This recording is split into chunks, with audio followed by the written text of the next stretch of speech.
Atom. Hi. Welcome to the GMA Pinoy TV podcast. Thank you for having me. Congratulations on your award. Thank you. Mr. Atom Araujo. How do you feel kapag nakakatanggap ka ng awards like these? Nakakataba ng puso, lalo na ang nagawad ng parangal ay mga kababayan natin dito sa Dubai, mga global Filipinos. And the focus is on public service, which is, I think, very important as far as journalism is concerned. You know, it's really the heart of what we do and what journalism should be, in my opinion.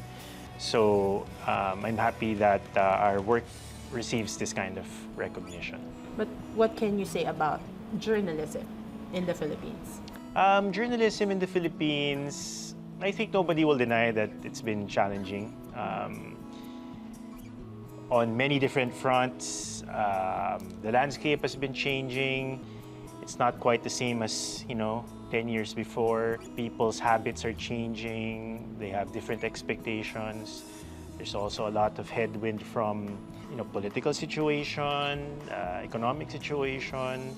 So I think even if it's challenging, it just proves that the work is important. Kasi sa ganitong mga panahon na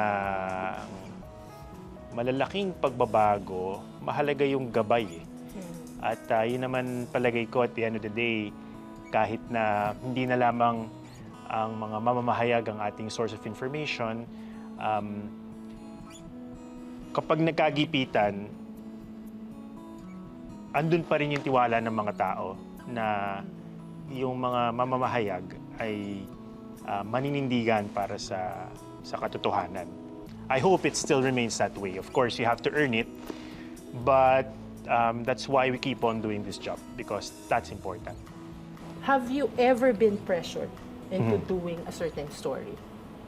Or and if so, how do you deal with that?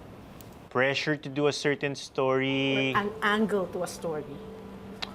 I wouldn't say pressured in an overt way, like hindi siya literal na kinausap ako na sinabi sa akin, ganito mo dapat ikwento.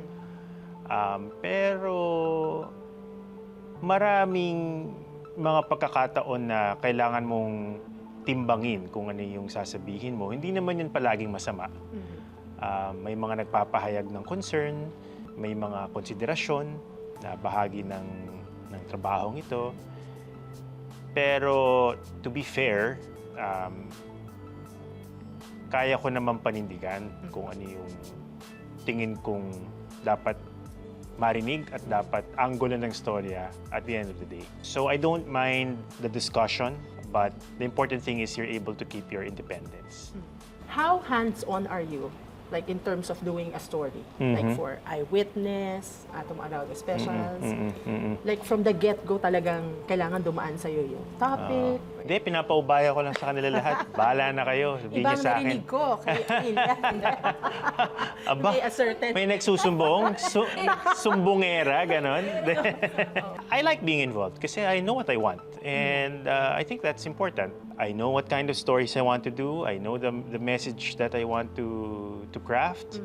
Having said that, it's a collaboration. It's never just about the point of view of one person. I don't have the monopoly of ideas. I think it's a privilege to have that kind of influence on the story from conception to airing. And I don't take that lightly. The fact that I have the time, I have the team, and they're willing to let me craft the story means a lot to me. So isa naman yun sa mga dahilan kung bakit I really like this job, no? Kasi tingin ko kasi yung storytelling, iba-ibang yugto yan eh.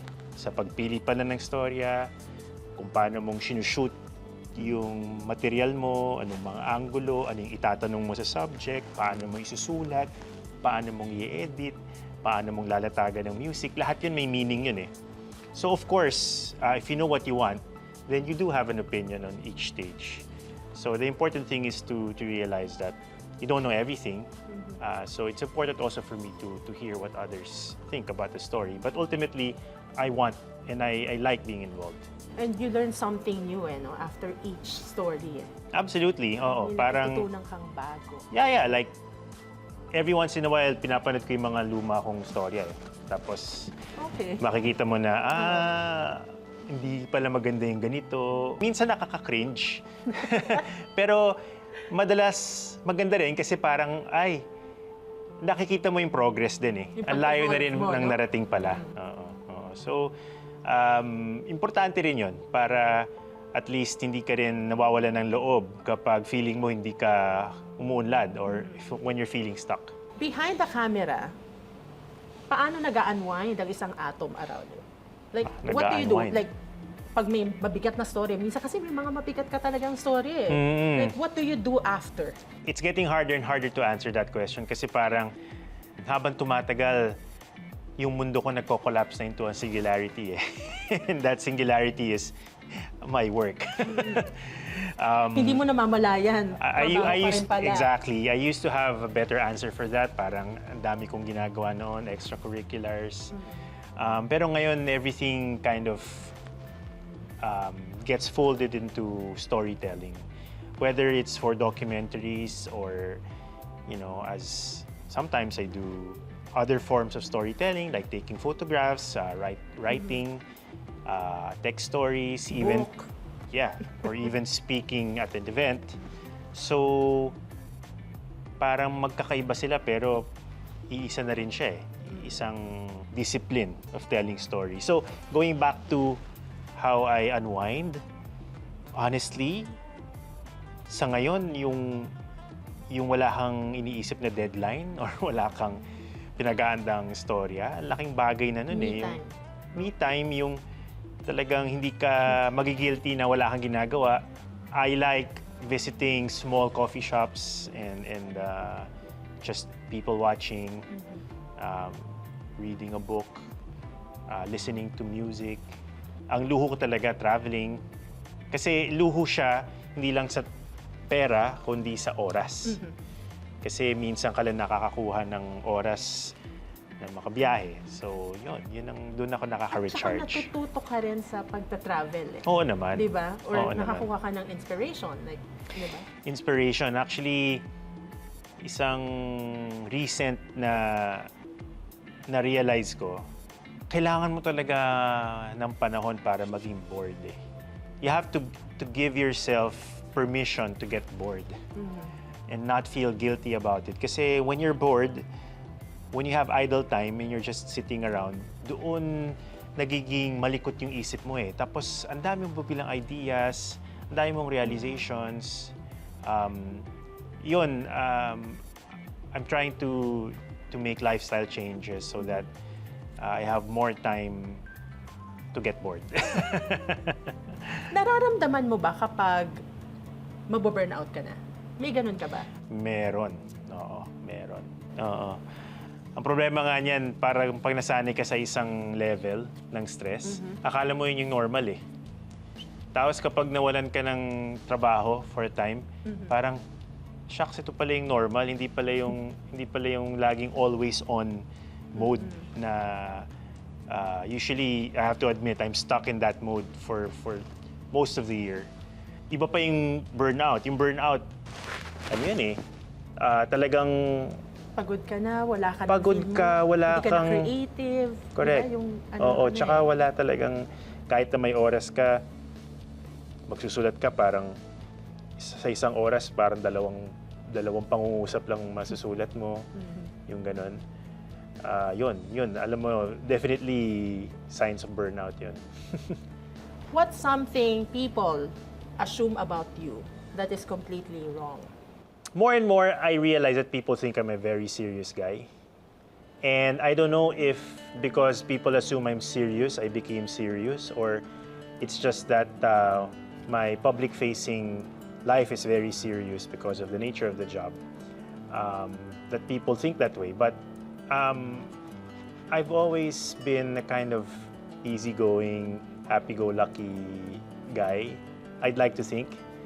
And in my private time, I don't really like, taking things too seriously. But do you like socializing or up to a certain point? To a certain point na lang, usong-uso na yung terminong introvert eh. Ayoko naman i-diagnose yung sarili ko.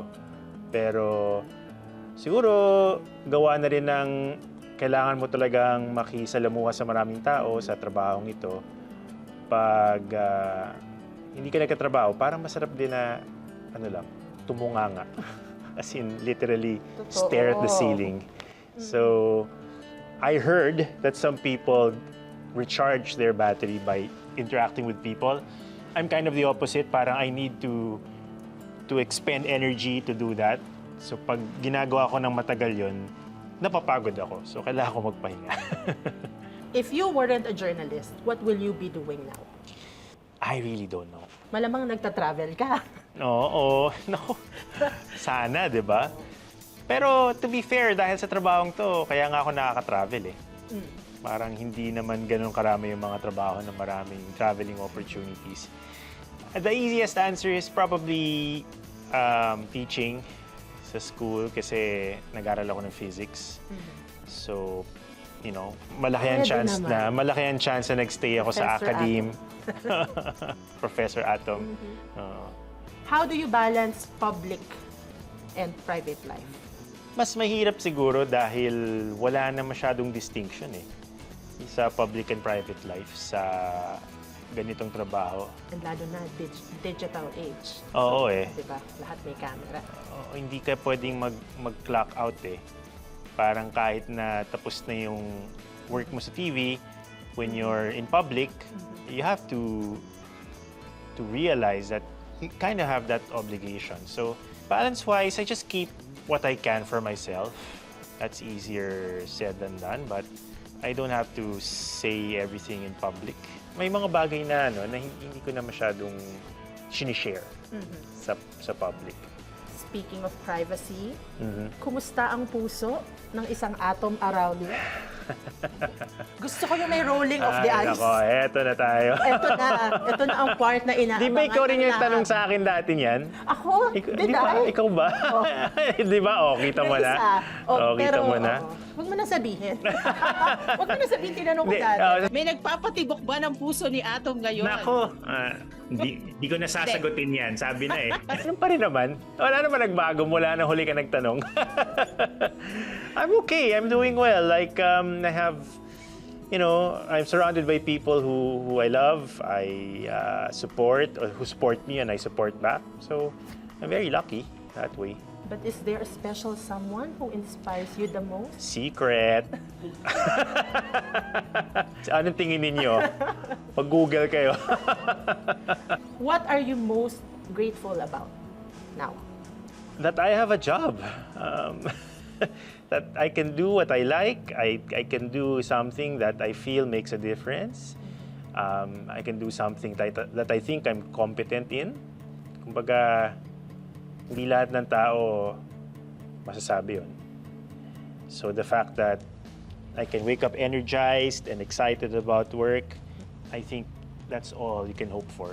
And you can make a difference. Advice to the young people who would want to become a journalist. Kailangan mo lang din ma-realize na nagpapago talaga mga bagay eh. Hindi naman natin pwedeng sabihin na stop na lang.